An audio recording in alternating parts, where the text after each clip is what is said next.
Hi friends, welcome to Harni Kitchen. இன்னைக்கு ஹர்னி கிச்சன்ல என்ன பார்க்க போறோம்னா கோபி ஃப்ரைட் ரைஸ் எப்படி செய்யறதுன்னு பார்க்க போறோம். அதுக்கு இந்த மாதிரி காலிஃப்ளவர் எடுத்து வச்சிருக்கோம். கொஞ்சமா மஞ்சள் தூள் போட்டு சுடு தண்ணி காய வச்சிருக்கோம். அந்த தண்ணியை கொஞ்சம் இந்த காலிஃப்ளவர்ல ஊற்றி ஒரு 2 நிமிஷம் மட்டும் வச்சிருக்கணும். அதுக்கப்புறம் இன்றைக்கி நம்ம வீட்டில் இருக்கிற பொருளை வச்சு இந்த கோபி ரைஸ் நல்லா செய்ய போகிறோம். அதுக்கு நான் இந்த மாதிரி காஞ்ச மிளகாய் 6 மிளகாய் வத்தல் எடுத்துருக்கேன். கொஞ்சம் பூண்டு, கொஞ்சம் இஞ்சி எடுத்து இந்த மாதிரி மிக்ஸி ஜாரில் போட்டு நம்ம பேஸ்ட் மாதிரி அரைச்சிக்க போகிறோம். அப்படிதான் இந்த மாதிரி ஒரு பேன் வச்சு ஹீட் ஆனதும் எண்ணெய் ஊற்றுறோம். அந்த காலிஃப்ளவர் பொரிச்செடுக்கிறதுக்கு தேவையான அளவு எண்ணெய் ஊற்றுறோம்.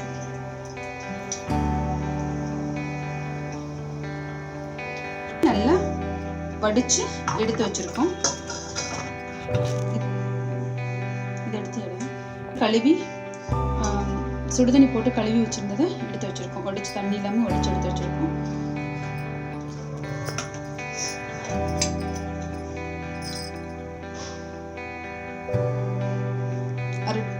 குட்டி ஸ்பூன்ல 1/2 ஸ்பூன் மஞ்சள்தூள்,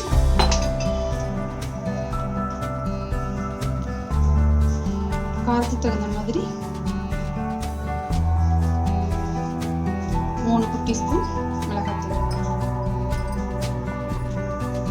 4 ஸ்பூன் அரிசி மாவு,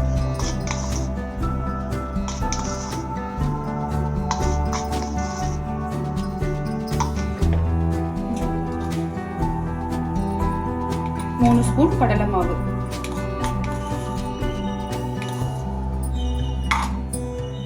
இப்போ இதெல்லாம் நல்லா இப்படி மிக்ஸ் பண்ணிக்கணும். தண்ணி அதுலயே இருக்கும். நம்ம கொஞ்சமா தண்ணி விட்டு மறுபடியும்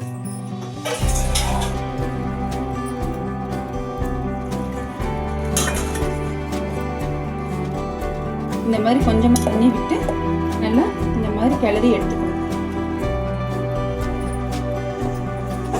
எண்ணெய் காஞ்சிருச்சு. நம்ம போட்டு பொரிச்சு எடுக்க போறோம்.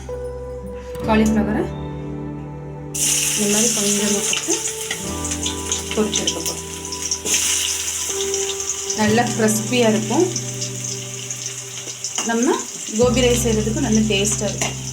இந்த மாதிரி கோபி ஃப்ரை ஆகிட்டுருக்கு. அதுக்குள்ளே நம்ம இன்னொரு பக்கம் இன்னொரு தவாவை பற்ற வச்சு தவா காஞ்சதும் கொஞ்சம் எண்ணெய்,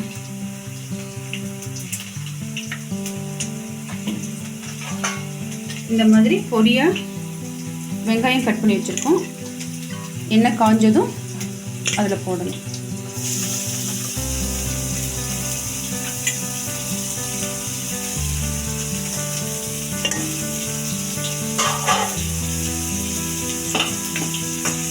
வெங்காயத்தோடைய அரைச்சி வச்சிருக்கிற நம்ம பேஸ்ட்டு ஊற்றிக்கணும்.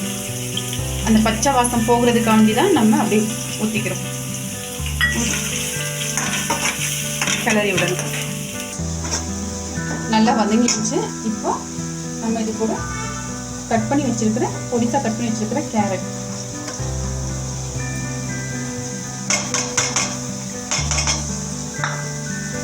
பொடிசா கட் பண்ணி வச்சிருக்கிற பீன்ஸ்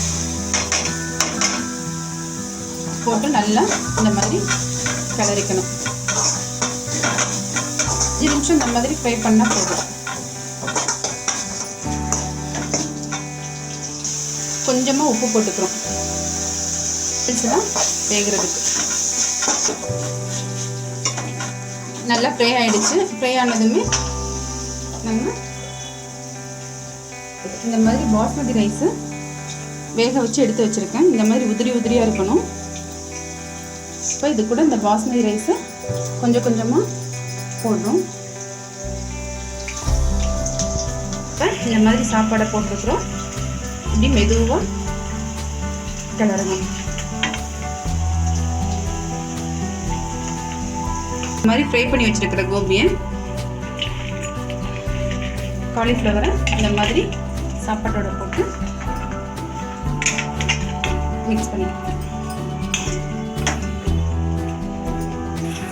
லாஸ்ட் அந்த மாதிரி கொஞ்சமாக ஸ்ப்ரிங் ஆனியன்.